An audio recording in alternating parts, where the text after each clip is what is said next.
Everyone, of course, is welcome to ask questions and offer, and we hope you will, because this is a working group, offer your insights and your experiences. And Oksana will just take it on out. Okay, thank you very much, Judith. Welcome, everyone. And for those who don't know me, I can see quite a few new people today. We've been with Judith probably since, 2015 at least, doing this online program together.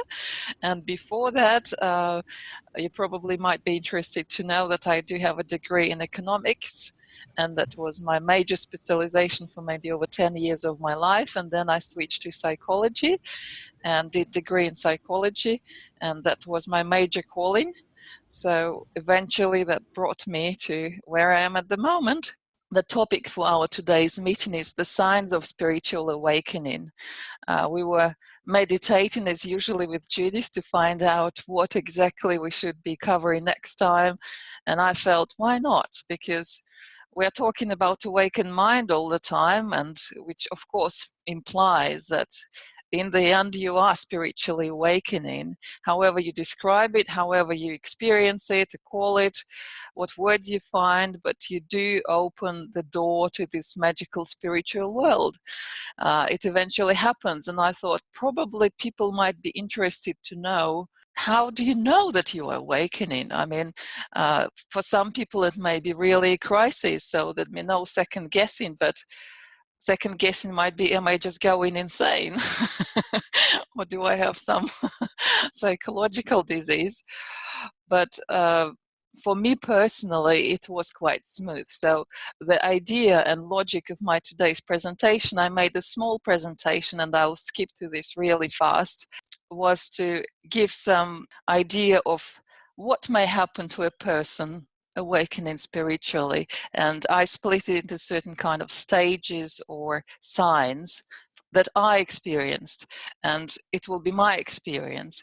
And then the second part of my presentation will be basically the evolution of brainwaves, how you go through the training, because it's exactly the same process. It's just to give you an insight of what's going on with you when you're awakening on the brain level. And you could make your own correlations after my story. So here I'm going to share screens. Here we go. And part one will be basically about common view, and there you'll find probably these days tons of information online that will talk about different signs. But for me personally, I realized that some of these signs really, they're more like side effects of awakening process. And while I'm talking my story, I'll promise to be fast. I want you to go back kind of retrospectively through your life, and while I'm giving my examples, think of your own examples of how it happened to you, because I found the whole exercise was probably necessary for me to do at this stage in life, to understand that certain experiences actually were a blessing. They were given for me to be a turning point in my awakening. So the very first insight that I got when I was very, very little, it was, there is more than the spiritual world. You know, being a little girl and looking into the sky, I clearly could say, oh, I have no doubt there are other worlds, there are other civilizations, there is more than just this earth. And then again, when I was 4, I clearly remember I was sitting in my bedroom on bed at night. It was dark and I felt alone, and I was thinking about death, which sounds strange for the girl of 4. And I thought, okay, my grandparents will die, my parents will die, my sister will die, and then my turn will come. And then I heard some voice in my head saying, the one who is thinking now cannot die. And it kind of was very profound and a bit unusual. So really my whole childhood I was questioning, what's beyond death? You know, all paranormal events were of great interest to me, reading about UFOs, and, you know, like girls like to read about fortune telling. All these things were of great interest. I guess this was the first kind of glimpse of what was coming next. The next one was magic. So when you are little, you don't expect that probably, or you believe in that. But for me, it was magic when I could realize my desires. So I wished something, I prayed for something, and then it showed up. And I'll give you another interesting example, even not related to me directly, but it was kind of initiated by me. My oldest sister, was very sick, and she had an exam the next day. And unfortunately, because of her health, she couldn't prepare very well. So there were maybe about 50 questions she needed to cover, but she covered only first 10. And I felt like I felt for her and asked, oh, could she please pick the very first question to answer? And yeah, I couldn't believe her the next day when she said, oh, I got an excellent mark because I picked the first question. So I started questioning if miracles do have place. I mean, who is doing all these miracles? What's going on? And of course, these days, I describe magic as something which simply goes beyond our comprehension at the moment, which is working according to some different laws or rules that we know. So the next stage was basically admitting that there is something out there that is doing this or helping to do this, because how could I make my sister pick the first ticket? There is something else. And there were other events like that. I just mentioned that one. And that's where I basically admitted that there is higher power or some other invisible laws to me, unknown laws to me, that's driving it all.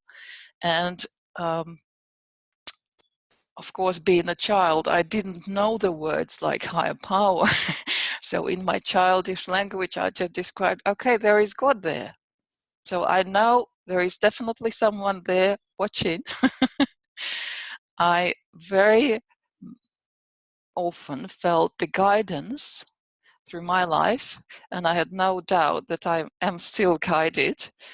And then since I discovered that higher power, or I called it the God, I decided that I want really to stay connected to that power. And later, of course, I learned the word co-create and co-creation.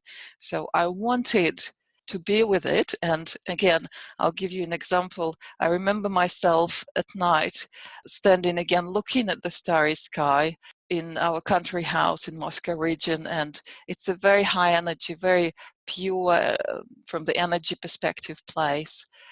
And I just kind of was talking to the sky saying, if you are there, if someone's there, I want to stay connected. I want to be a conduit. And I think I was somewhere in between like 12 and 14 years old.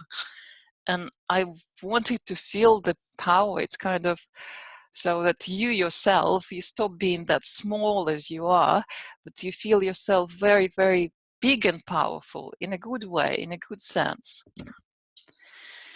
And then what happens after that? Of course, I faced more and more synchronicity and coincidences.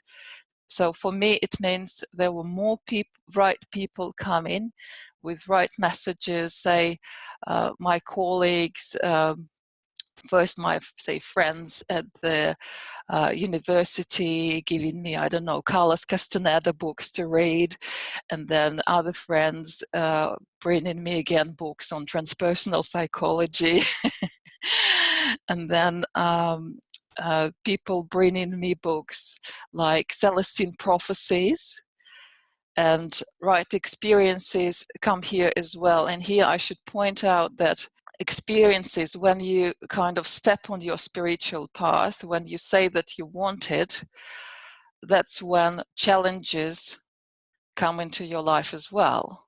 And to some people, they may come as a serious health crisis or relationship crisis or any kind of crisis that really shakes you and cracks you open. So I can basically say that my major turning point was, again, broken relationship. I was deep in love. I thought, oh, this is the connection, the soul connection. And yes, we did resonate a lot. And that was the person who brought Celestine prophecies into my life. And that's when I first started talking about energies. Actually, it was quite romantic. When we first met, it was my friend's wedding in the United States, my only trip to States. And when he asked me, do you believe in marriage? Because it was the wedding day for my friend. And I got the answer very quickly, but I don't know where the answer came from, because I said, I believe in energy. And that was probably the first time I used this word, energy. And then I stopped and thought, oh, where did that came from? And for him, it was a bit of a shock. He looked at me as if I was a wizard or some extraterrestrial, because he just finished reading Celestine prophecies. So he immediately decided to share that book with me. And I started reading more and more and more. And after we broke up, I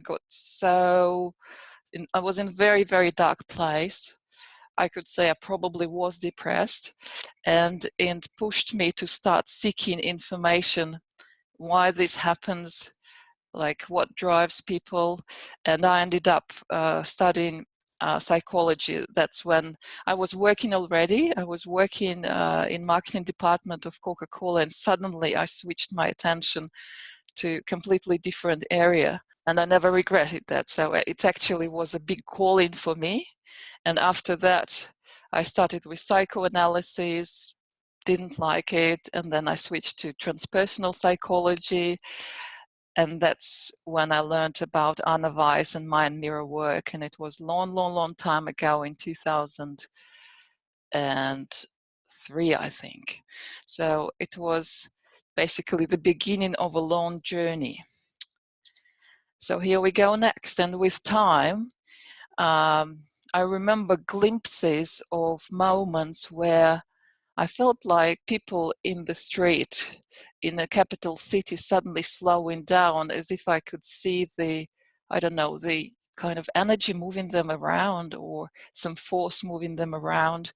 I had moments of stillness, which I felt like no time. It was strange. It felt like you were one-on-one with eternity, or moments where you don't experience any hurry or worry, where you have to let go of control because it doesn't really matter anymore. It just, you have nowhere to hurry. You are already where you're supposed to be, where you are. It's definitely shifting of perspective. It's definitely awakening to that eternal aspect of you, which you may call soul. And it's also about knowing. I call it knowing because it's something that you know and you don't question. It's like knowledge that comes to you, some messages that come and you don't question them. It's like, that's what it is. And it's also this rediscovering your own inner wisdom, inner truth to yourself, so that you know what is right for you, what is true for you. And maybe going a little bit back again, and I have to mention a book by Jane Roberts. It was probably the first channeling book that I came across, and after, or even during reading this book, I had lots of kind of parallel experiences myself when, say, I was dreaming and I found myself in two places at the same time in my dream. Or I was traveling in time in my dreams again. So it was very, very, very unusual experience and new for me, giving me an idea, that these things are possible. And then as you go, as I said, you start with glimpses of the other world, the glimpses of how things work on that level. I call it energy level or spiritual level. And then you arrive to the point where you start seeing or sensing the flow of energy beyond this material metrics. To explain what I mean, I can say that, all the abstract terms like, leadership, motherhood, they suddenly got another meaning for me, because I realized that they actually imply a certain energy movement behind. I could see this. I still can see this. And for lots of processes in life, I can just go, as I say, to that energy level and see what's going on there and read where they're going, what's going on for me. Sometimes if people are genuinely asking me, I could read it for them too. And clearly at this stage, I could see how everything, how we all are connected, how I'm connected with all the people that stay connected with me, this matrix of relationships, network of relationships, how we all connected, say, genetically to our family, how the energy flowing, even if we are not communicating, we are connected through the genes. It's a kind of hold the field and we are connected. And from this phase, it's not just glimpses, you actually open the door to this magical world and you have to keep it open and you have to explore it and learn how to operate on that level. So again, I started feeling how my heart chakra was opening. I felt warmth in my heart more and more in different situations with different people. I had unusual dreams, very vivid, sometimes unrealistic, or like magical fairy dreams. I felt increased need for moments of silence or meditation. Just I never meditated, and then suddenly I felt like all this hustle bustle, all this business world became very, very alien, I should say, to me, because I felt there is nothing important there for me anymore except just money and sustaining my living. So it became very hard for me to work where I used to work. Working in marketing in corporate world became extremely hard, and I can tell you I dropped out maybe about 3 times with deep depression. And at that time, of course, I just thought something must be wrong with me. I don't understand motivation of other people, how they can keep doing what they are doing. But now, again, looking backwards retrospectively, I understand depression is also kind of a side effect, or might also be a side effect of your awakening. And it's like a turning point, or it's pushing you at least to turn and change your life direction and live the life that you truly want to live.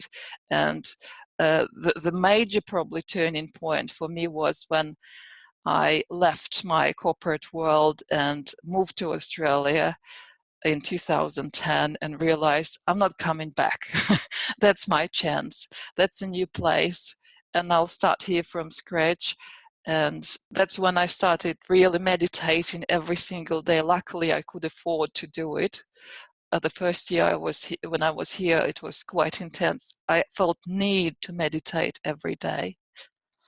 And of course, I had a need for self-education. By that, I mean, I was seeking for more and more information, for finding out more how.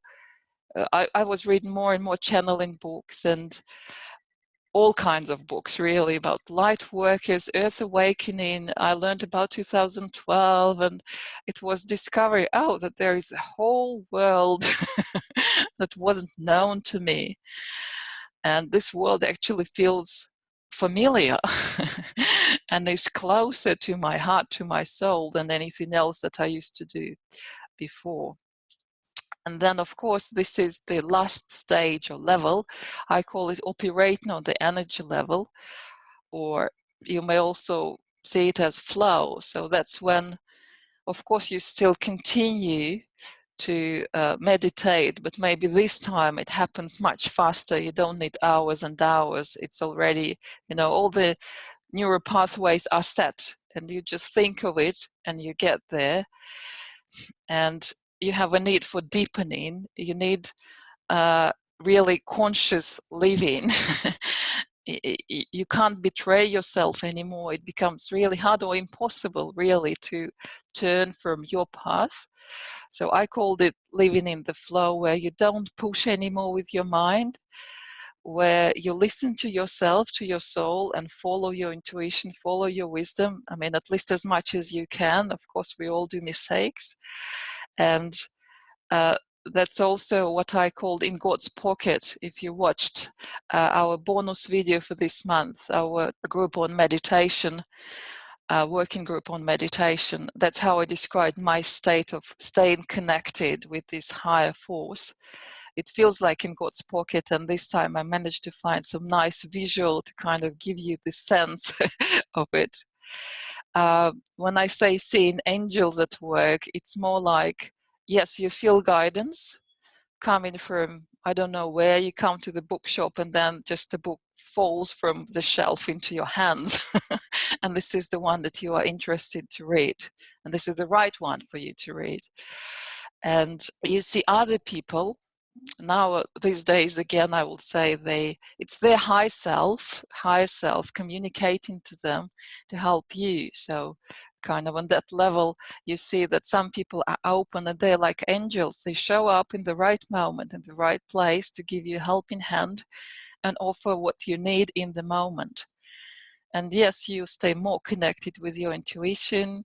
You have lots of moments of precognition. You can say you have psychic abilities, and you can experience healing either yourself or you can heal others. But for me personally, I can say I'm still learning. I'm somewhere in between stage 6 and 7.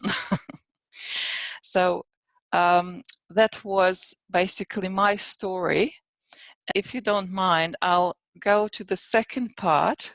Judy, did it make any sense so far? Oksana, I was wondering if you could do just a real quick review of those 7 stages again, just 1, 2, 3, 4, 5, 6, 7, so I can take another look at them. Okay, I will do that, and I promise I will also attach the presentation to the recording when I share it. So on the video gallery, you will be able to see it available for free. Plus, you will see my presentation. And again, it probably makes sense for me because my teacher of transpersonal psychology that was of big, influence on me, he said one day, you have all the answers. You really don't have to go and ask someone or to dig information in the books. You may just sit down and find the answers yourself. You should just know they are available out there, and stay open and ready to receive them in any form. And they may come from another person. They may come from, I don't know, some message on the blackboard in a shop.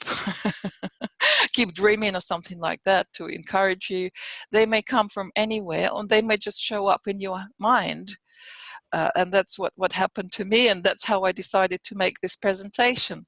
So I just got the answers from my own experience and then cross-checked them with what's available online and realized I'm not quite with them because certain things, I should call them side effects. So again, it always starts with a belief that this is more than material world, just material world.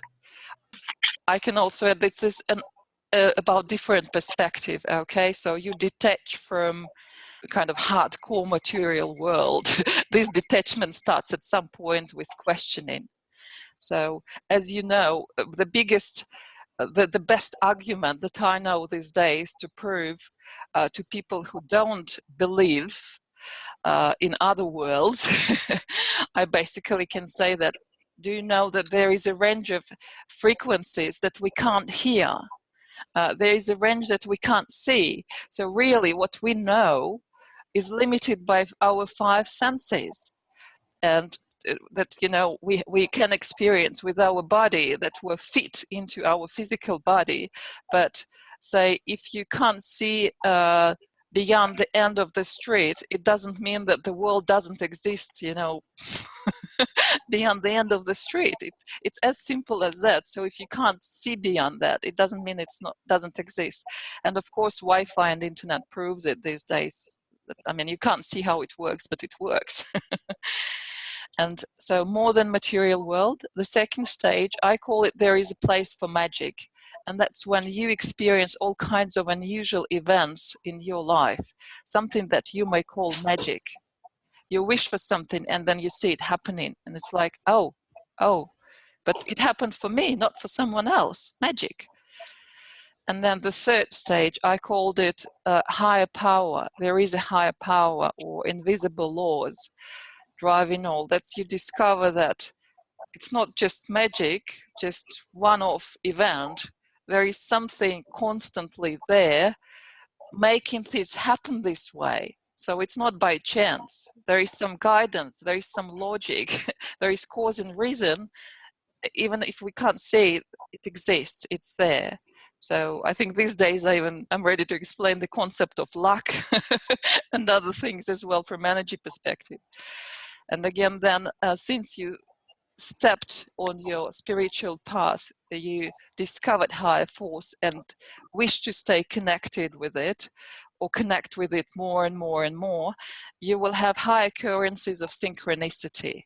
So right people, right events, right places, I don't know, right messages, right books.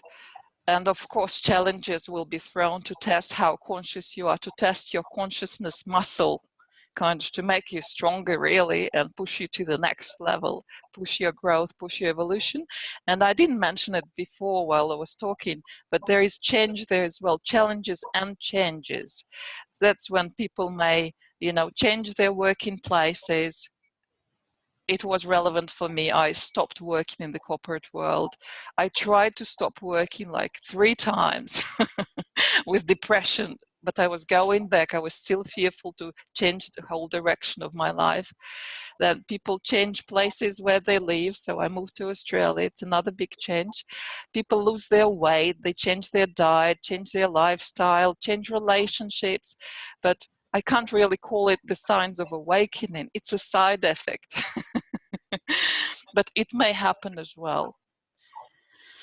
And then you, at some stage, you'll feel time and space. You'll feel this eternity moments, stillness, silence, peace.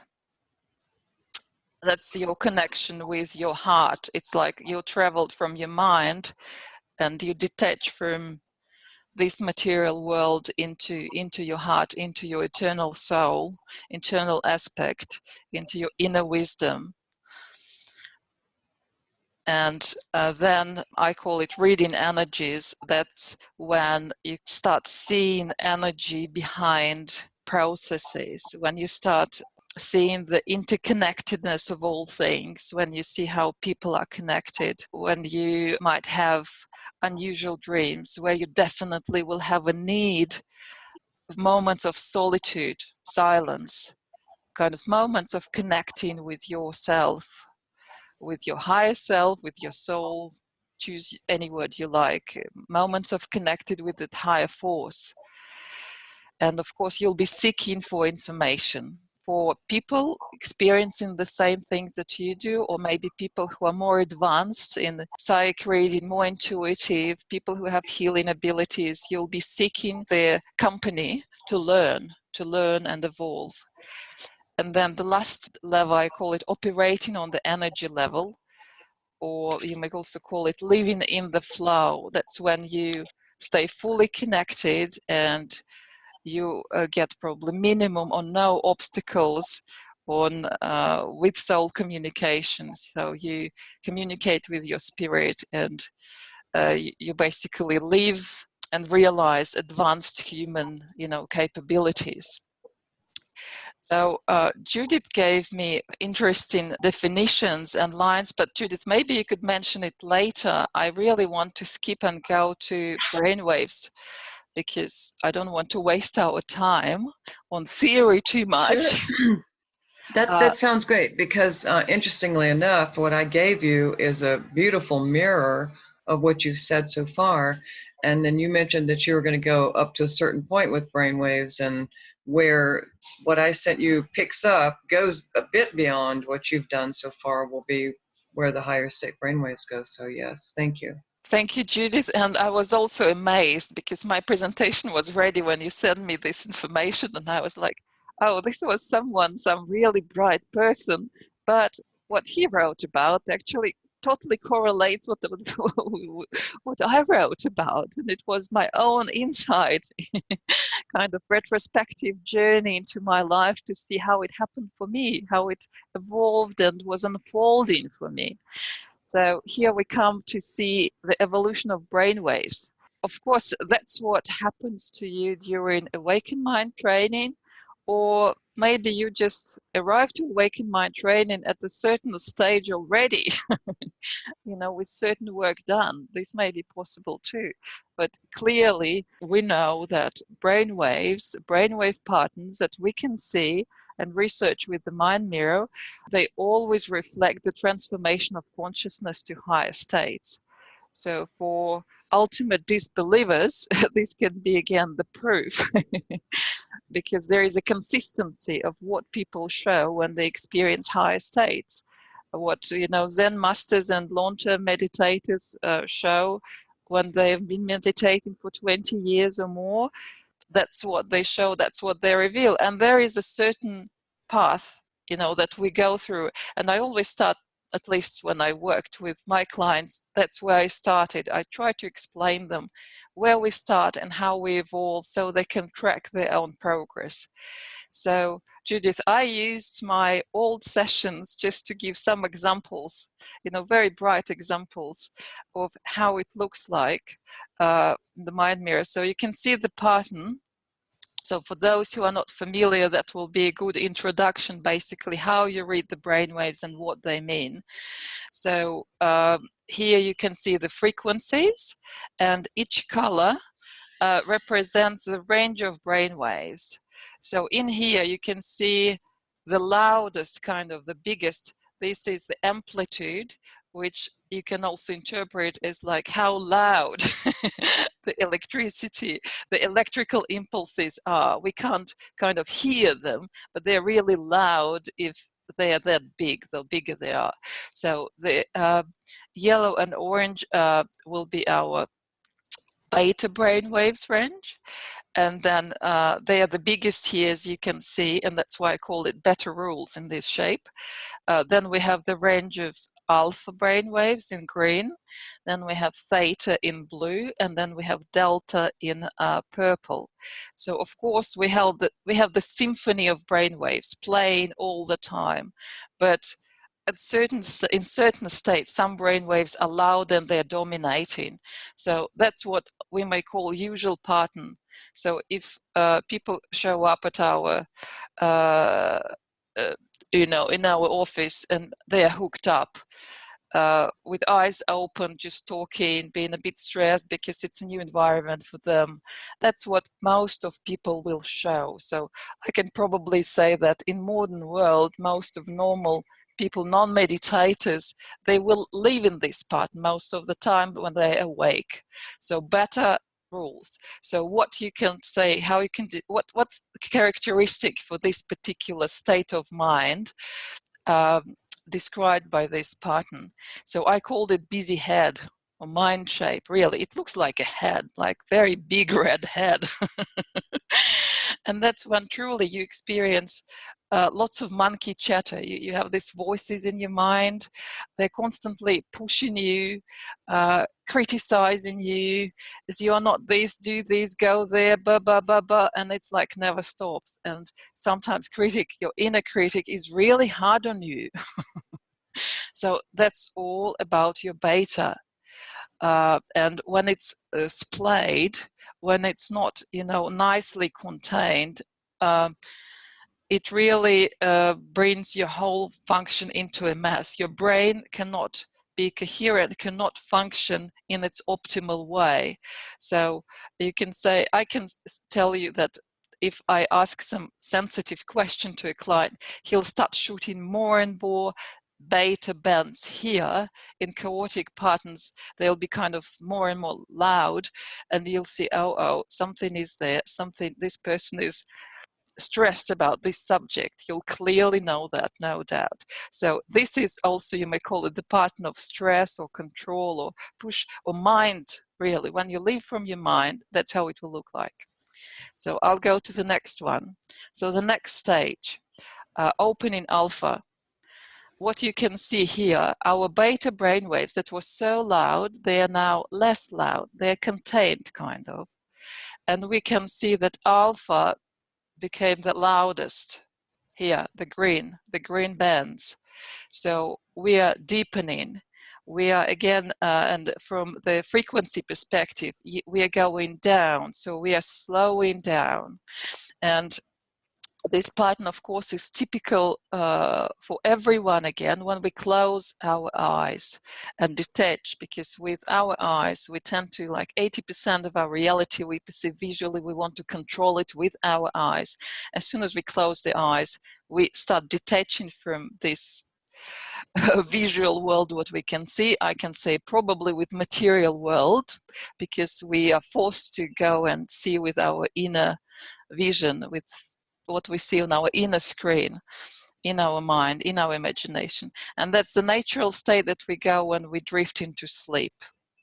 Okay, and that's the state when we also have like sharpened imagination and senses. So we call it alpha bridge. It's kind of you're opening the bridge to go deeper. You can also call this shape, if you want to remember the shape, like spreading the wings. It's really, you can see how it's opening up. So before you open up, you can't really go deeper. So it's important to have alpha open if you want to go deeper. And what we actually train, we train you to stay awake and have eyes open and still have access to your alpha, still have access to this, because it opens you the door or the pathway to your inner wisdom, to intuition, to all your other great abilities, to just simply better optimize the brain work. So then the third phase, you can see what's happening here. You can see that I call it crossing to theta. Yes, that theta is these blue bands. They're getting larger, and they tend to be as big as alpha.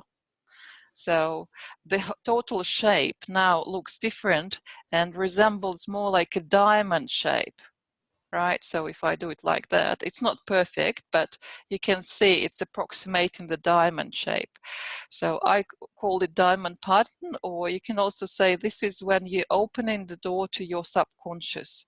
Theta kind of represents subconscious, and that's, I also wrote accessing personal skeletons and treasures. So if you haven't accessed your subconscious ever, and it's the first time you're opening it, it feels like, yes, going down the cellar, opening the door to the cellar, and stuff that was accumulated there for years, all suppressed stuff, will start popping out.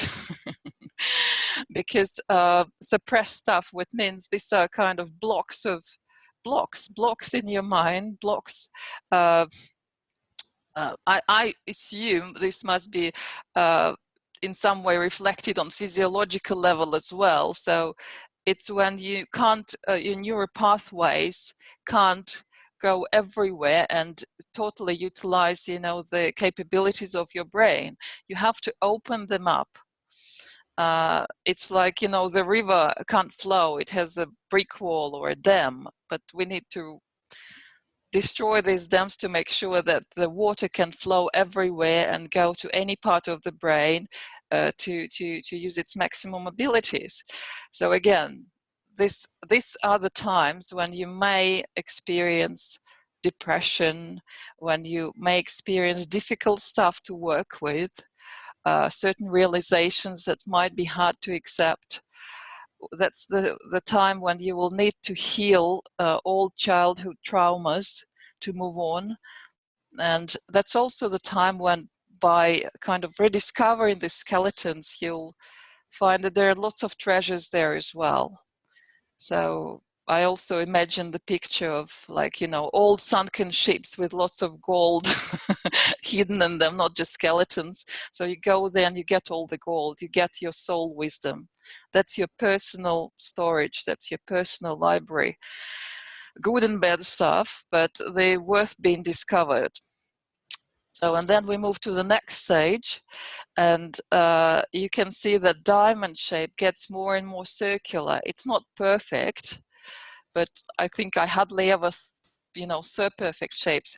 What is characteristic, we have rounded delta bottom here, so it's kind of they're rounding up. And what is also characteristic that all the bends, they start kind of nicely aligning. Can you see that? It's like very nicely organized, like almost perfect stairs on both sides, and they tend to be balanced on both sides. So I called it settling in theta. We call it also evolved mind pattern, this circular shape. And what you can see, so compared, say, to awakened mind, we are opening all the bottlenecks. We are opening all the bottlenecks. So the first stage is it more becomes like looking like a diamond, and then it becomes looking more like a circle. So that's when you really settle in your heart, in your theta. So I can say that this is the shape that will describe opening the heart chakra. I can tell you again from my experience with clients that even when you do a simple exercise, sensualization exercise, that you can all find in Anna Weiss's book or download, and you name something and you see that the person really loves it or likes it, you'll see theta shooting and opening. So you can see that people will burst into this pattern. Anything related with love and warmth and acceptance and friendship, people will go into this pattern. So I can say the stillness, peace, and silence, when you are there in these states, you'll show this pattern. What I called connecting with eternity before, again, it's my terminology, my language, you'll be in this pattern. And around delta also, I'll talk a little bit more about delta next, because it's our radar. It's radar. It's something that we use to kind of, the animals use, I think, their instincts. They are driven by delta. They're kind of driven from the field, guided from the field to behave certain way.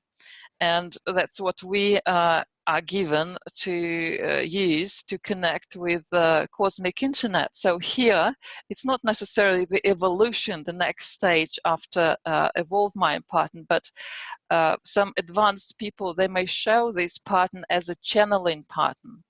Judith, I took it from your research on Frank DeMarco, as you can notice.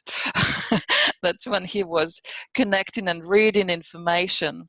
So that's what healer psyche readers often show. You can see they have very loud radar, very loud delta, and they are the lowest kind of the, it's like the wave which is not as fast as beta, but it can go further and reach further.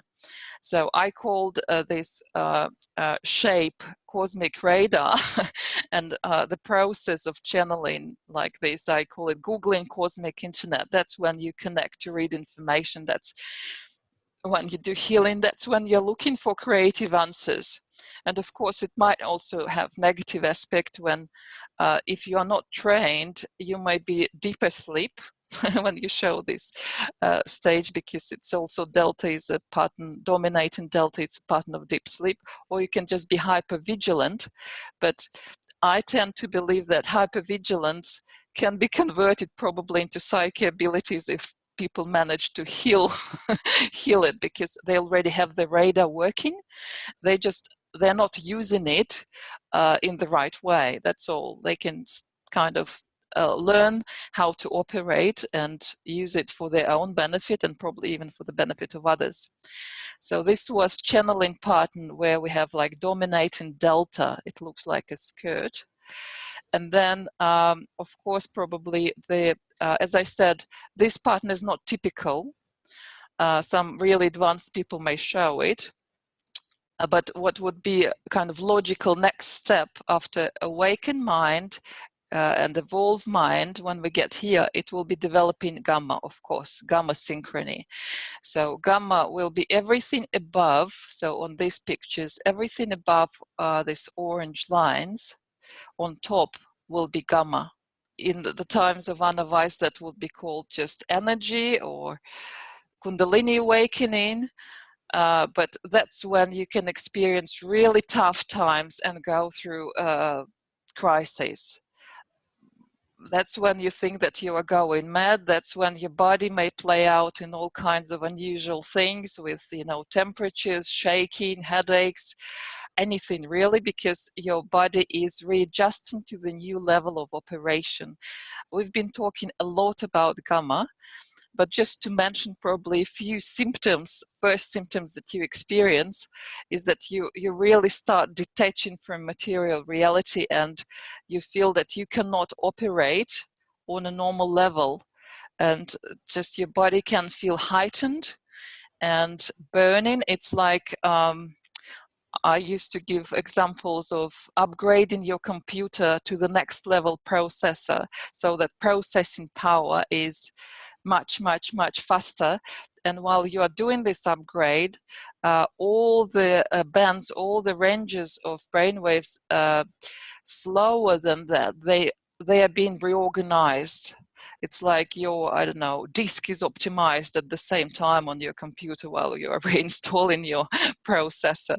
So that's how it feels. And of course, when you feel this crisis, usually gamma will be quite disorganized and chaotic. So here it's more like organized and, kind of contained. So because again, these patterns I took from the research that is available on our research page on Intuitive, Frank DeMarco. You could see our previous program with him, and you're very welcome to read this research done by Judith. So you'll see the channeling patterns, and you'll see this gamma synchronized above awakened mind pattern and above evolved mind pattern. So once again, just to sum up, gamma will be responsible for new neurons formation, synchrony of brain regions and frequencies. It will be characteristic of fast, highly intelligent brain, mystical experiences, talking to higher self, angels, etc., etc. Spirituality, intuition, healing will be, of course, associated mainly with gamma. And here, if I'll just add one little thing and invite Judith to contribute if she wants to say something. But again, we've done many programs on gamma. It's just to give you an idea and kind of cross-reference to just general signs and symptoms of spiritual awakening. That's where you end up. That's what you tend to develop. It's critical to learn to manage your gamma, because it's like all electrical appliances are grounded. We need to ground, otherwise we'll burn out. And what we discovered with Judith while she was here, that it feels like that high gamma is connected with delta. Do you see this toroidal shape, Judith? I thought I should show that. Because when we see the patterns on the mind mirror, we always see them kind of as flat and think of them as flat. But you have to remember, they are dynamic patterns, of course, because we are alive and brain is constantly sending electrical impulses. So these are just snapshots of certain moments, certain experiences, or the average patterns, for the session, for the period of the session. But in general, they're in constant motion, and you can see when you do this work, when you observe brain waves on someone, that very often opening delta kind of opens gamma. And it's like, it's very hard to say where is the beginning, where is the end, where is the chicken, where is the egg. But you can definitely say they are connected. So this bottom is actually connected to this top. And I gave this shape, toroidal shape, to show you, which was my assumption, that's how it flows. That's how they really flow, the brain waves. To learn more, I put the link here. This is a fragment of Thrive video. If you never watched it, they talk more about this toroidal flow, and they will basically mention it in respect of electrical or electromagnetic fields around people, around everything alive will look like this toroidal flow shape. Judith, if you would like to add more on gamma, you are welcome. And I just want to sum up here and basically ask the question, what is spirituality? Because I gave an overview, just common overview of signs and stages from my life perspective. And here I just, to name a few, because people may not know that they really are spiritual or they're on their spiritual path. They just use different words. They use different terminology. So I invite you to look beyond that. So like me, at some stage I discovered that I just need to keep the magic door open. Just to this dimension, I need to stay connected. I just need, it's a serious need. It's like a healthy drug. When you open the door, when you feel the magic dimension, you can't close it and say, no, I don't want to go back. It becomes a need. It's very soothing. And, you know, being a young mom and breastfeeding mother, I now compare, oh, it must be like, you know, a process of breastfeeding. When the little baby gets upset, and hungry, needs something, really, it just goes to mom for a little bit of milk, and then is totally pleased and settled and feels accepted and loved and totally recharged. That's what we do when we connect to the high power. I'm sure it's exactly the same process. Going back to our creator and stay connected and recharged. And so you can also say it's soul life. You can say it's high human potential, because that's when we realize our psychic, healing, creative abilities. But you can also say it's about balanced, synchronized brain, optimized brain. You can also say it's most likely about gamma activity. You can have glimpses of this spiritual world, you may have like aha moments, peak experiences, but I think when you generate gamma activity, it becomes like stable connection, you know, neural pathways set, and your train of thought or train of experience is running easily, point A, point B, go here, go there, access any place, any frequency, no bottlenecks, and you stay fully connected. So basically that was my presentation, and Judith, I welcome you first to say a few words, to add if you have to add, and then invite people to join and share their stories. Well, first I'd like to say, and I'm sure everyone will agree, that that was an absolutely aesthetically beautiful presentation, Oksana, and I'm sure everyone also identified with those stages on that path to spiritual awakening. The only thing that I would add is that not everyone has gamma. Instead, some people will have high amplitude theta and delta. And gamma may arise as that theta and delta increase, but it doesn't always. One of the most important things that we've discovered at the Monroe Institute from our studies there is that that those patterns are portals. You know, they're portals to an awareness of and a sensitivity to those subtle energies that are really what you were tracking there in your various slides, becoming increasingly aware of those energies. And each one of those patterns is a portal to different levels. And I don't know that it turns out that the case is so much that gamma is the be-all and end-all, as that we know that gamma will stimulate those other patterns, the awakened mind, the diamond, the evolved mind. I think it turns out that the bottom line is that people just have different preferences. You know, some people absolutely bloom when the gamma arises, and other people bloom in the evolved mind pattern, you know, which is lower frequencies, because the evolved mind pattern is 0.5 to 44 hertz. So it's almost like we're different flowers, and it depends on what strain we are, and our best pattern depends on that. Yeah, depends on who we are, well, our own composition, I guess. Yeah. And Judith, I just realized that there was one point not covered by my presentation, but it would be interesting because the subject really is about spiritual awakening, and lots of people these days, you know, they follow this or that tradition, and they follow this or that guru or master, and they always, masters and gurus, they often almost advertise, come for this initiation ceremony. And I had this insight, you know, learning about this work when they call it come through initiation ceremony, because then I will be able to show you the path to the God. And I realized, what is this path to the God? Maybe I mentioned that before, definitely, but I'll just repeat it for those who never heard it. It must be that, you know, the follower, the student should be really, or the devotee, I think they're called, should be really tuned in and be in presence of the master. And when you're tuned in and in the presence, you will pick up the brainwaves.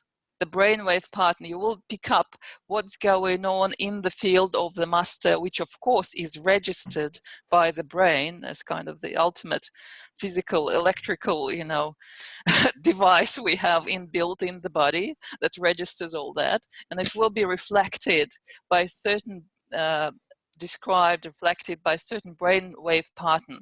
So that's what I think happens when people say, oh, I got this initiation from the master. And it's always, you have to be present.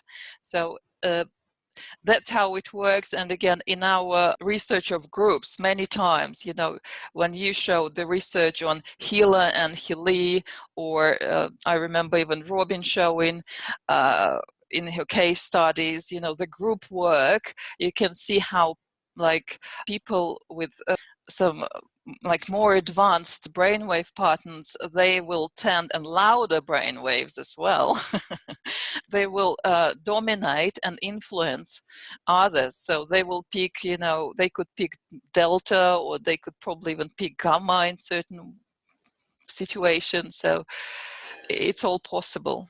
So here I'm happy to listen. I would just, it was a very provocative presentation that you gave, Oksana, and it was a challenge for me to find something in my experience that would connect with each of those stages that you showed there. But I managed to do it. It was a little tough for some of them. But what was really interesting was when I came to this this webinar, I came to it kind of really very unsure about what, you know, how spirituality was going to be discussed. And I thought, well, they better try to do some kind of definition, or I'm going to be lost. But actually, it's kind of funny that now that I've listened to your presentation, I have this much clearer idea of what I think spirituality is, even though it's not exactly the same as yours. So when you're talking about spiritual things like God or the soul or whatever, it's not like talking about tables and chairs. You have to have this special connection with other people. It's not this completely objective type of reality. I'm completely with you. I'm completely with you, and that's why I was inviting to look beyond, you know, my experience. It's my language. That's how I describe, you know, my experiences. But that's why I also use different words each time, and trying to show you not to stick to words too much, because they will mislead you. They're just like pointers or signs to a certain direction, to a certain meaning that I personally invest into it. And I was trying to explain it from different sides, because otherwise, yeah, I know that in this world, in modern days, you know, the word God has been misused so many times. It's like, it's terrible. You know, I don't even feel like using it, but because it was misused. I don't want to use like the source or the creator. Again, people might have different associations, and which will take them in the wrong place. So really, for everyone, I think there is spirituality, and I think everyone has glimpses, at least, because that's our design, that's our human design. We have this eternal aspect, so we'll have a serious need to connect with it and kind of unfold and rediscover and start living in this aspect too while we are here on earth. But again, the words that you use, choose any you like. What did you pick up for yourself? How would you describe, what would be your definition, or what words are you using to describe your experience? It may help others as well. My experience of what? To describe my experience? Spirituality, however you like. Well, I see spirituality as the flip side of knowing yourself. So the deeper we come to know ourselves, then we realize we're lacking on our connection with other people and humanity in general. And I have to admit, when I come into a seminar like this, I really am coming from an atheistic point of view, but I'm not an atheist per se, and because I appreciate all this language that you use, and I come from a Christian background, and so I still feel ties with that, and that still gives me a sense of peace and security. So, but I do tend, even the spiritual things, I do like, some kind of a connection with tangible things, and that's why I was so drawn to the mind mirror when I found out about it, because it's the spiritual evolution, as you explained in great detail, is very much connected with the evolution of a person's brainwave. So this gave me now a tangible connection that I could, and this was kind of the bridge for me between things that were going on in my own head, and then I could make a connection with what other people were calling spiritual. Great, thank you. I think it was great contribution because, again, everyone has it. It's just the way you see it, the way you describe it is different for yourself, in your own, what has meaning for you. But we have to remember, we just experience this world, see this world slightly differently, but it's there for everyone. As I said, it's there for everyone. Anybody else? Yes, we can hear you, but you are fading, and if you keep fading, I'll just stop your video so we can hear your message. Okay, Luca? From my point of view, you did a very good job because you have been able to put a process on this slide. So you have a very clear steps of the process of awakening. And I'm an engineer, by the way, and I'm asking myself if there is a correlation between the steps of the first part of the presentation and the step of the second part. So I mean, when you are healing energies, you're probably assessing a certain brainwave state. When you're losing the perception of the time, maybe you are assessing a different brainwave shapes. This is a very good job because everyone is also able to find himself inside the terms to use in this life. So it's describing part of our experience, but maybe some of us are not thinking in this way, are not thinking in the way of the whole process, just getting some steps. For my, let's say, experience, most of the time, I'm a trainer for the Monroe Institute. I'm an outreach trainer. I see people in the class on a regular basis. Most of the time, I would say people come to a spiritual awakening after a crisis. So if you lose someone of their life is pushing hard on you, and you are facing some situation they are not expecting, you lose what you care, and you are asked by the life to assess a different amount of resources that you don't know you have inside of you. You are searching most of the time out, looking outside, looking for a guru, looking for a spiritual master. And then when you discover that you are much more than your physical body, you can assess all the resources, discover your story, and put, let's say, these new resources working for your life in order to improve the quality overall of your life. This is a wonderful process. This is, for me, the process of awakening. Thank you, Luca. That was also a great contribution. I think you did describe it well, and I mean, thank you for your kind words. I did my best to describe the process of, traveling from the mind to the heart. These are not just words, from our training, from what we know, with the help of Mind Mirror, we can observe it, we can see it. So it makes it more kind of representative. I just wanted to throw something out that might be helpful. Yeah. Which is the spiritual transformation, spiritual growth, and so forth. I think it's difficult for adults to talk about because, like you said in your presentation, at some stages you experience deep depression.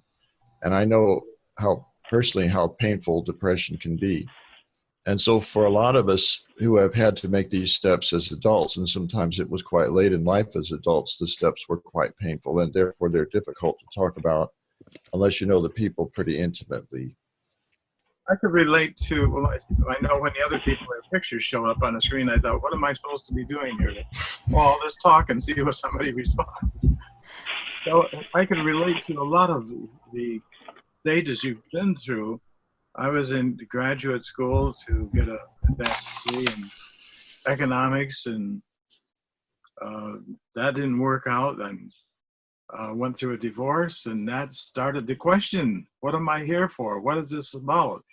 And at the time, I just wanted things put back the miserable way that they were before with a bipolar wife. And but it was just one thing after another. The synchronicities became obvious after a while, where I'd just be led to one teacher after another for years, spent a lot of time, and finally ended up being led into hypnosis and hypnotherapy. Not as it's usually thought of, but for a spiritual standpoint. And so now I have a state licensed school, and I teach other people to go into those states for healing. And I've noted over time, I've been with a lot of gurus in my search from around the planet, and they would usually in some way single me out. Even when I was with hundreds of people, Muktananda went and sent one of his disciples up to the way up in the bleachers where I was and said, he says, I'm sort of bored down there. Would you come down and take my place? I say, no. And he was just all over me with his peacock feathers and things. So, and what I've noted over time, not only do the synchronicities continue to arrive on a regular basis, but I always seem to be exactly where I'm supposed to be. I often don't know why I've made a choice to take a particular mode of transportation or going to another city until afterwards when I met people who were in need of help. And so I've been very aware for a long time that the guidance is there, and I do respond to it, but my frustration has been that I'm not plugged in consciously. So I've known of the work of Maxwell Cade and Anna Weiss for decades and talked about them in my hypnotherapy training programs. In reading The High Performance Mind and The Awakened Mind State, I became aware that, I must have something not quite, let's not say wrong with, but let's say not an optimal alpha carrier frequency. So that's why I'm intrigued with the possible of awakening that bridge, so I can get, so I know why I'm being sat down on the chessboard someplace else and more of a conscious participant. So that's been my journey to the state. I'm still doing and teaching clinical hypnotherapy and have very good results with incurable diseases disappearing and people's getting through their blocks that are creating havoc in their lives, but very, very frustrated about my own pathway. So I'm hoping that as I get the mind mirror functional, that I can get a better handle on, well, I'll have the visual there where my alpha and other frequencies are.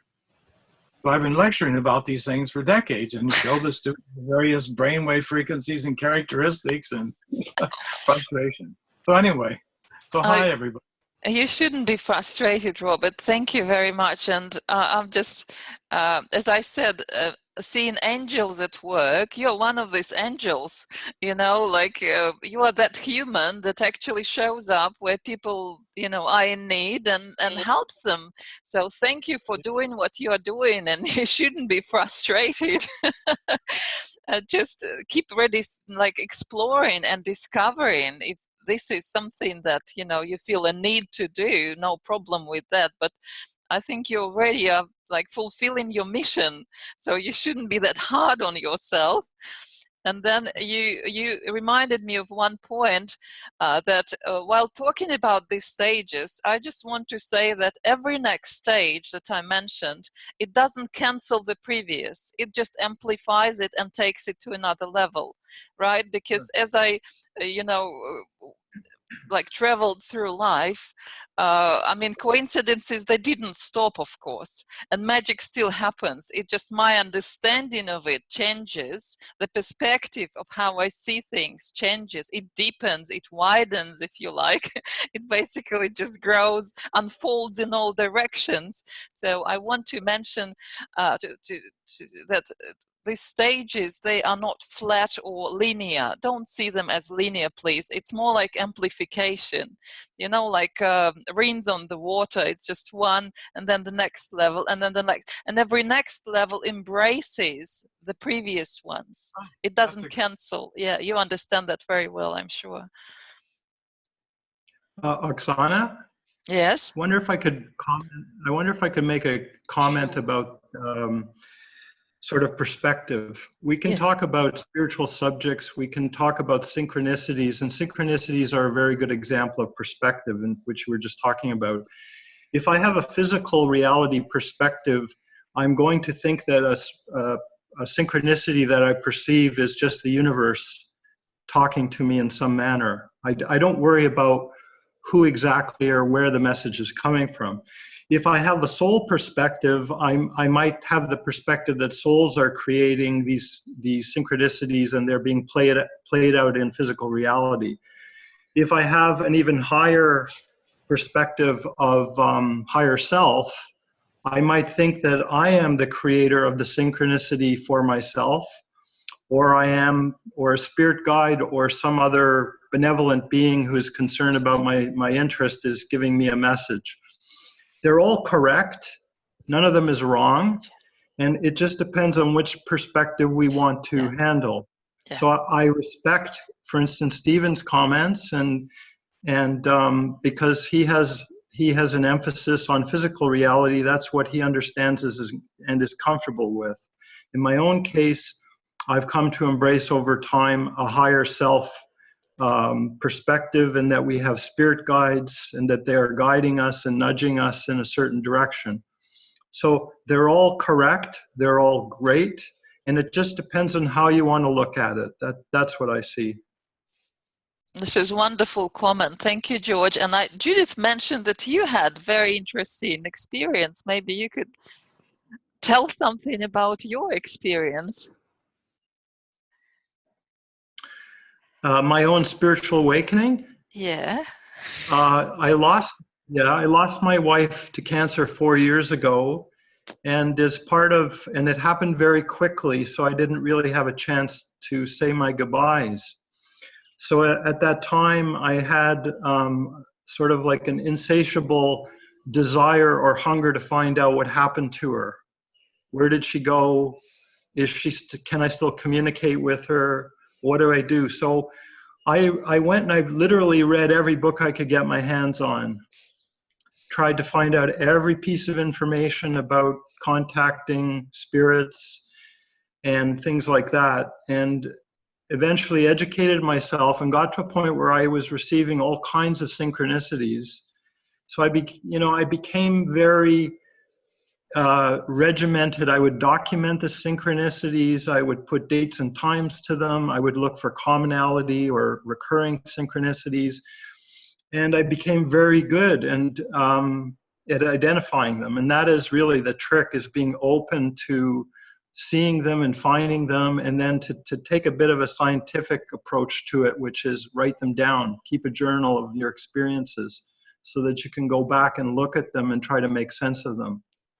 So all the things that you talked about, like heightened perceptions, strange dreams, a knowingness, heightened awareness, I encountered all of those things. They were all factors in my spiritual awakening. So I had very much, the same sorts of things that you encountered. And it's been a good experience, and I'm grateful that it continues. Wonderful. I'm sure you are also one of these angels who can hear messages and show up where necessary. You know, it's funny, you talk about angels. I've had experiences where I could swear angels have come and helped me out. I could give you an example. I'm not sure if you want to hear an example, but I was at an airport about a year after my wife had passed, and I was standing in the airport, and I had missed the lineup for my flight, and I couldn't, you know, I was just about beside myself because this was my first opportunity to get away from it all and have a bit of a holiday. And because I figured I missed my flight, I was just about ready to start crying. And out of nowhere comes someone who I think worked for the airline. They just came up, tapped me on the shoulder behind me, and said, "You look like you could use some help." And so I explained the situation. The person took me, bypassed this massive lineup, took me right up to the counter and told the person at the counter, the lady, to please help this person now. He needs help. So I got help. I got through the line quickly. The person that helped me just disappeared. And so to me, I had the help of some form of angel, because help came at a time when it was, you know, I really needed it, and it just the person disappeared. I couldn't thank anyone, but I feel like I got some help. And so to me, that's a form of, whether you want to call it a synchronicity or guidance or what have you, I was helped. And I'm sure many of us have had those sorts of experiences where we just can't explain what happened, but we're very grateful and very thankful for the help that we got. And so I see synchronicity all the time, and I'm always on the lookout for it, whether it's my synchronicity or someone else's. Yeah. These days I used to tell, you know, my parents and some other of my friends that you may think that you are going there, I don't know, to do a training course. But then as you arrive, you'll understand the true reason for your trip was something else, most likely. It's like very often we think that that's what we are doing, and that's on the surface, that's on the kind of conscious level. Oh, I'm going, I don't know, to Egypt just for vacation. And then when you get there, you meet certain people or something happens and you realize now the true reason was something else. Like I was traveling around the world a lot and never really paying attention to what places I was traveling. And then years later, I realized, oh, but these are high energy places of the world. I was traveling to connect with the energies of the place. I thought I'm going to a party with friends after the beach. And that's what I wanted to do every day. I was young, you know, and like, that's what I'm going. It's my holiday. No, I was actually connecting with, you know, the like the energy of the pyramids of Egypt. I was going to another place, and we always, you know, went on different excursions and tours, but I wasn't conscious of what actually I was doing. And years later, I thought, oh, it looks like there is a pattern. I was going to specific places, picking them, thinking that it's just, oh, it's a nice place for vacation to go. Oh, they have a beach there. And then later, yeah, so very often it happens like that. It's like I moved to the place where we are living now, Byron Bay, thinking I'm coming here just to do a ceremony, another sacred geometry, esoteric activation, light body ceremony. And then I ended up living here, living Melbourne as a big city, and I couldn't leave the place. It was like a magnet. It drew me to do this ceremony, and then I couldn't leave the place.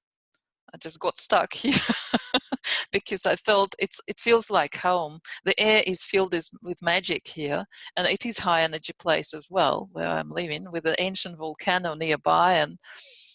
And then on the very in the very end of the ceremony, 6 beautiful days a great group work, great experiences. I felt like crying, like, I don't want to go back to Melbourne. There is nothing there for me. I want to stay here.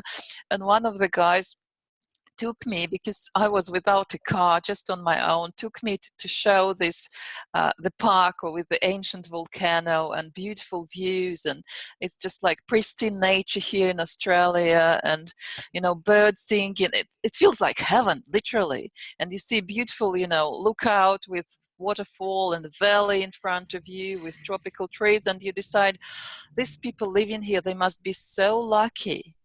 And I didn't know that when it was 2011. I didn't know that 3 years later, my new partner actually will buy a house in the same valley I was looking at. And I was dreaming that, oh, that's such a nice place. People who are living here, they must be so lucky.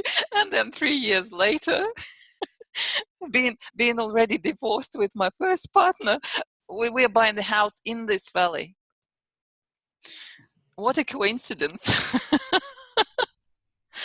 And again, it's like when we bought the house, I was checking the map and everything. Oh, really? Here are the waterfalls, and I can see them from here. Oh, from the road nearby. Oh, this is this valley I was looking at on the first time I arrived to the place. And I noticed as well that, say, if you go to a certain place, a certain journey, I don't know, meeting, training, the very first person you meet, or the very first experience, or like how it happens, it actually will lead throughout the whole training or trip or something. And it's very interesting how it, unfolds. It's like I say hello to the first person, and then it becomes my friend by the end of the training, or something like that. I just can't explain how these things work, but they do work in always magical, best way. Okay, Judith, are you there? I am, yes. What do you think about going back to the slideshow so I can show those other stages? Because what we've been talking about are all the magical stages where you awaken to the existence of multiple realities. So my little synchronicity story here is that I had a agreement to go and give a talk at a Unity church somewhere, and I was sitting in meditation, and I said, you know what I really want? I really want to be able to explain to people how consciousness awakens, much as you have just done here, Oksana. I would like a list, but I really would like a list that has some science behind it. And so, so I said, I got this very strange and powerful feeling of energy, and the energy said, open your eyes and follow your soul. I had always called these my soul eyes because I know that they'll dart where they need to go. Open your eyes and you're going to see the book. And so I went, oh, okay, because this is really strong, and I felt the truth of it. So I opened my eyes and looked in my meditation room. Right next to it is a bookcase where I keep spiritual books, and my eyes immediately fell on a book called The Frontiers of Consciousness. And I'd found this funny little book at a flea market, and I never had even opened it up. But to my astonishment, when I did open it up, it fell open to this article by A. Reza Arista, titled Final Integration and the Adult Personality. He was a prolific author and formerly a professor of psychiatry at George Washington University who studied the lives of masters in the East and West. And what he wrote about, basically this final integration, mapped out the stages on the path to enlightenment, which include everything we've been talking about here. And how he defined enlightenment is as a supra-rational, suprasensory level of mentation whose existence, especially in the Orient, has been known since antiquity under a variety of regional and ritual items. Nirvana of Buddhism, Satori of Zen, Samadhi of Yoga, Unio Mystica of Catholicism, Shema of Kabbalism, and then much more contemporary and more secular Richard Buck's cosmic consciousness, existentialism's Kairos, to name a few. Stage 1, we become aware of multiple realities and the existence of something greater than anything on earth. And so what I wrote about that is either your own inner knowing or an external event occurs to awaken you to the superordinary world of the spirit. I basically summed what he wrote in several pages. This is really worth tracking this article down.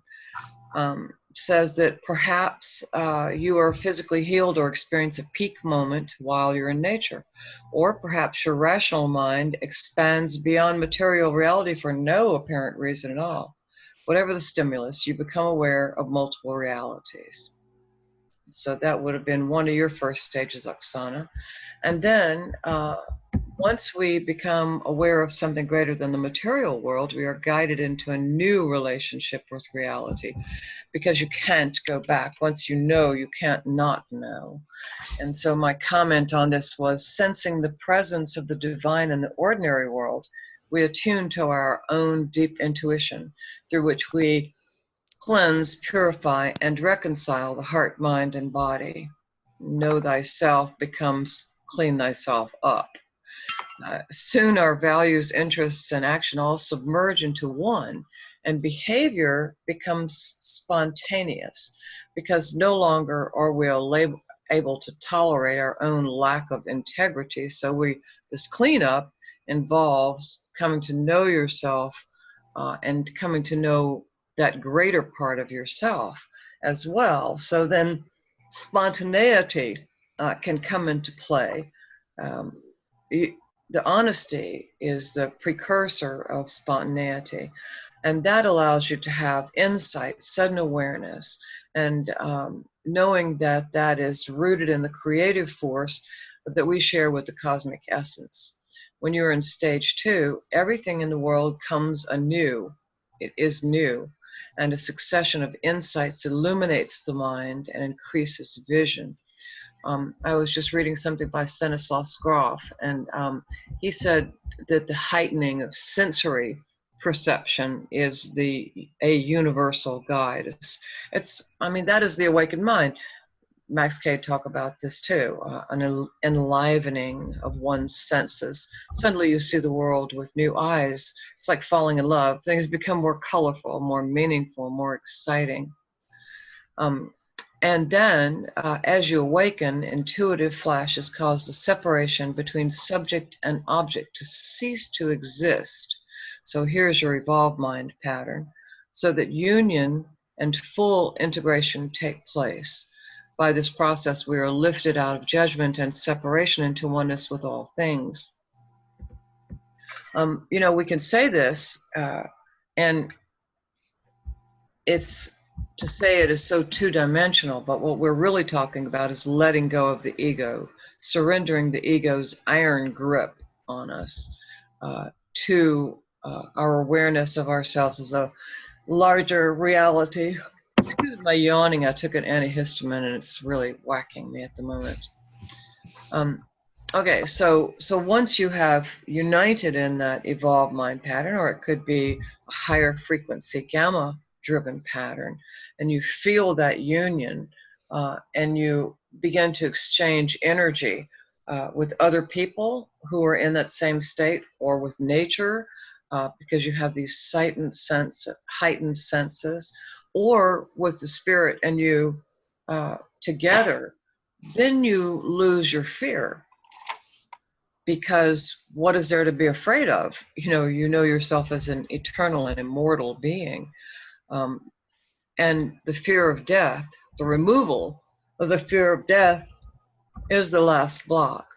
And as a result, then we can begin to live in an anxiety-free state of consciousness, able to enjoy positive feelings and express ourselves openly and spontaneously.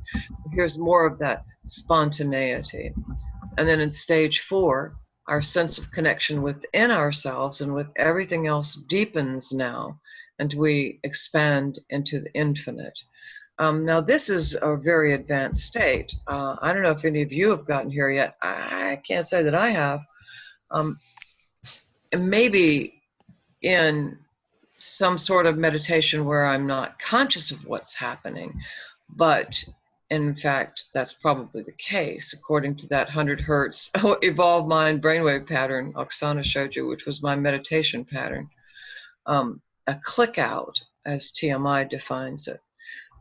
And I come back from that just loaded with creative insights and healed and of such high consciousness. But this stage 4 is saying that, well, you stay there. You don't click out and come back. You unite to instantly access all love, joy, wisdom, and knowledge, and time and space cease to limit us. As one soul living in no time, we materialize and dematerialize at will, drawing on divine light to heal ourselves and others. Now that materialized and dematerialized, we just blink off like photons, or when we're dematerialized, like some of the great yogis, Sai Baba, for instance, you know, we can be there talking to a group of people at the same time at a camera shop, materializing negatives, film negatives for somebody, or appearing in someone's dream.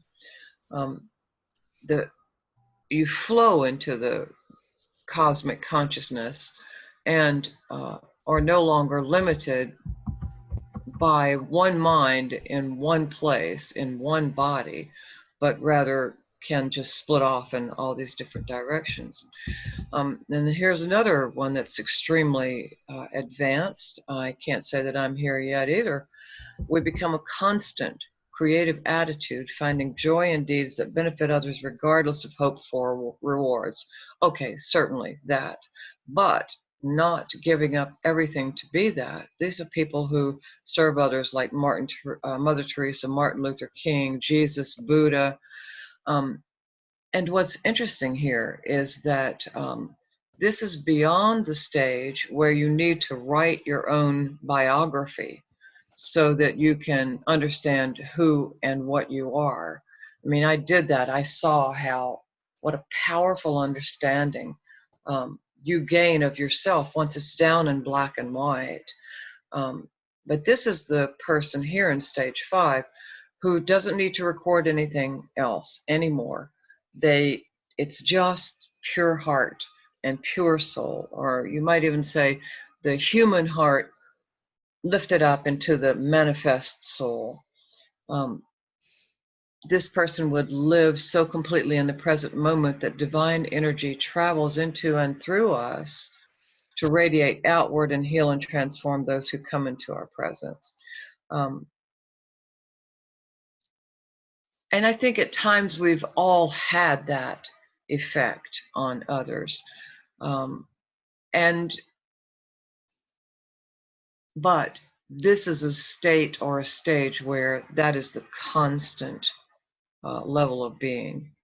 You don't go into meditation or connect with a group of people or an idea in a spiritual vortex and rise up into your highest state of consciousness, and then maybe you do go out and you radiate and other people feel those energies, but then you trip over a rock and you get back in traffic and you go back to yourself.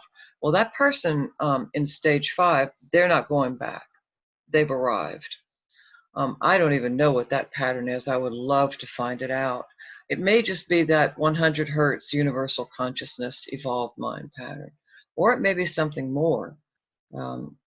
I haven't met anyone like that. Has any of you met anyone like that personally? And that's a question, a yes or no. You can nod if you don't want to unmute. Probably a couple people. Yeah? I suspect that Muktananda was at that level. And I had some other teachers that something would happen to one of his students. He was in India, and something would happen, like one of his students had hit their hand with a hammer. He was aware of that and would comment on it the next time they conversed. And I had other teachers who are able to bilocate, be it one time they'd be lecturing and a little bit out of sorts, I thought, not up to their usual. And I'd pose the question, like, what's wrong with you? And they would stop and they would say, well, sometimes, you know, we operate in different places. We have other assignments, things we need to be doing in other places. And there was my answer. He was bilocating. So I've had a few teachers like that. Yeah, I just would like to hook them up.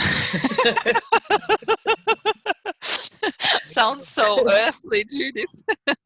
Oh, honestly, I mean, you know, it may turn out that they don't have any brain waves. I mean, you know, maybe they're just collapsing when they're bilocating, as someone would with collapsing their brain waves with going out of body. But you know, Max Cade hooked up a lot of, not necessarily these kinds of masters who lived in ashrams or spiritual communities where you could ramp up to and maintain this stage 5. Although he did hook up Swami Satyananda Saraswati, and he was just walking around in an awakened mind pattern all the time with his eyes open. So maybe it's just an eyes open awakened mind, but that would be really interesting to see what happens the moment somebody's bilocating. Okay, and then there's another little aspect of this Oksana will turn us toward, and it's other things that happen after you reach a stage 5. Well, actually, the insight to read the signs and symbols and nature of life, the insight to write a detailed life history, those are going to come before the stage 5 of living purely from the heart and soul. This is the one that I long for. The presence of enormous energy which enables the enlightened master to carry the burdens of others and the world without pain. Yeah. Now that's huge. For me, that's the last stage. I mean, that should have been the last stage. I mean, think about it. You don't worry about politics. You don't worry about the neighbor or the relative of yours who's facing some dread disease. Your heart does not twist. I mean, maybe you feel some sorrow or sadness, as I imagine Jesus and Buddha did, which would be compassion, but it's a passing feeling because they know from a higher reality that everything's just as it should be, just as it needs to be. But still, to be able to not suffer because of the sufferings of others, to me, that is the highest level of enlightenment, the highest level of human achievement. And then other aspects, you have insight into human evolution, history, and nature, the ability to endure solitude without boredom while living in any community. I can do that very easily. Recognition of the value and worth of the non-human environment. I think that's all of us. Perception of natural phenomena as symbolic of a universal communication. The master sees natural objects as units resembling life. You can talk to a tree. You understand that a rock is alive. You understand that everything is alive. But I think the key here is that the first few stages, Oksana absolutely had those down. But there are more stages for us to master. And most of the things I've read and experienced have led me to believe that we don't seek them, we just let them develop. As we continue to, as Oksana put it, let those energies accumulate, let ourselves quite naturally evolve into whatever is the next stage, because of course attachment to accomplishment is a sure way not to get it. We're talking about spiritual energies. We're not talking about how long is our broad jump here. this is the realm where nothing matters more than complete and total openness and surrender and willingness and the ability to be in complete and perfect harmony and flow with the development of ourselves and whatever clearing needs to happen to allow us to unblock whatever is in the way of our enlightenment or evolution. And I think that the last thing I'd like to say is that, when we hook up children, what we see is the most beautiful awakened mind pattern. And that in the end, I think all we're doing is getting out of our own way and becoming as children, those open and receptive and innocent and wondering and trusting little beings who still believe that everything is perfect just as it is, which of course is the highest spiritual teaching of all. And thank you again, Oksana, for this lovely presentation. And thank you all for your comments. And before we sign off, I would just ask if anyone has anything else that might have been stirred up by this last part of the presentation, or if something has come to mind that you want to share before we go on with our shows. I did have one thing about spirituality, because I didn't want to give everybody the impression that I'm not spiritual. So I think I should say something along those lines before. But this is an idea I've been toying around with, and it's that your spiritual development, your stage of evolution in spirituality, is reflected by your attitude towards meditation. Because I know, as far as my story goes, like, when I first heard of meditation, it was like something that, far off that weird people did. And then you get a little closer to it, and it sounds like something you might be interested in doing. And then I went through a long phase where it was something that I liked to do, whenever I could. And then it got more to be a need. I need to meditate. And I would, it was more of a conscious thing.